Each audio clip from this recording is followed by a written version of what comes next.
Now, my next guest is a British broadcaster and commentator, and he recently took part in an Oxford Union debate arguing against the motion this House believes Israel is an apartheid state responsible for genocide. And it didn't take long for the students to disgrace themselves.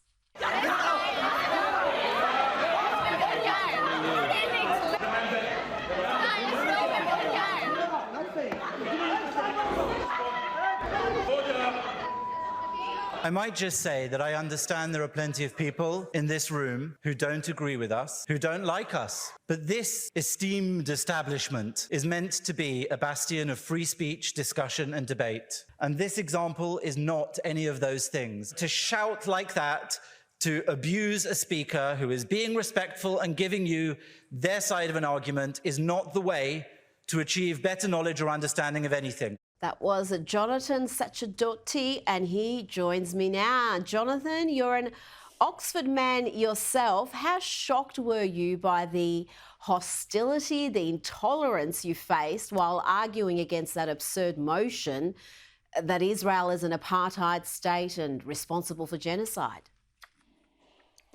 Obviously, it was a preposterous motion. It's like asking someone to debate whether they raped and abused their wife. But that aside, I was surprised by the outrageous behaviour, not just of the audience there who seemed to have been handpicked to cause trouble and to stop us from speaking, but also by the organisers who had done everything they could to make sure that our reception was unpleasant and frosty. They refused to even carry out the traditional photograph of all the speakers at the beginning of the debate. At the dinner they held before it, apparently they meant to invite you to this dinner. They snubbed us, barely spoke to us. So I think it was clear it was more Mean Girls than Brideshead Revisited when I went to Oxford to return for that debate. Yeah, it did seem to be a bit of a stitch-up all around, and you said there was a fair bit of deception and dishonesty behind the planning and the run-up to the debate.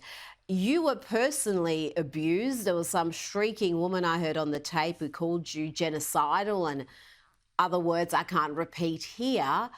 Where does this deep hatred, this deep-seated hatred for Israel, for Zionism come from? And is it just anti-Semitism dressed up in a more acceptable name?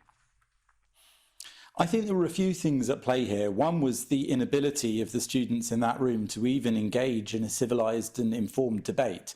So regardless of the subject, it was clear that their minds weren't open. And that's what I said to them in that clip that you played there, that even if you invite somebody to debate something that you disagree with them on, you maybe don't even like them based on their opinions, but you should listen to what they have to say. That's the whole point of being in a university. That's the point of debating as an activity. It's so that you can hear arguments on both sides and make up your mind, perhaps educate yourself or inform yourself, or even disagree.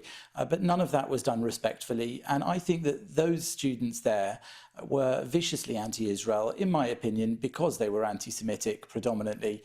They jeered when I talked about anti-Semitism, when I talked about my late father's experience in Italy growing up during the Holocaust.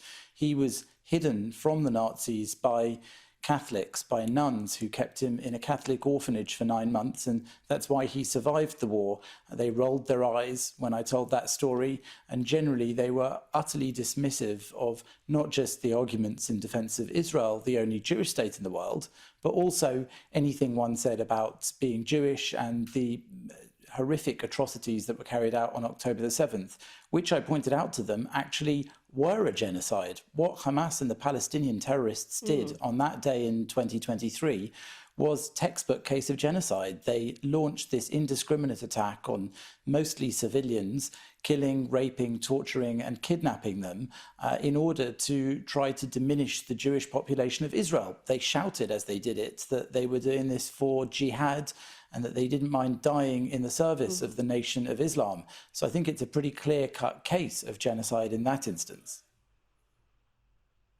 And it was pretty shocking through that debate. One of the people arguing against the motion, along with yourself, asked if you were aware of October 7 being planned, would you have alerted authorities? And only around, I think, 5% of students put up their hand and said yes, they would have alerted authorities, knowing full well that women were raped, children were murdered, just the absolute depravity that took place that day. Now, let's talk about what's happened in the last couple of days, the groundbreaking announcement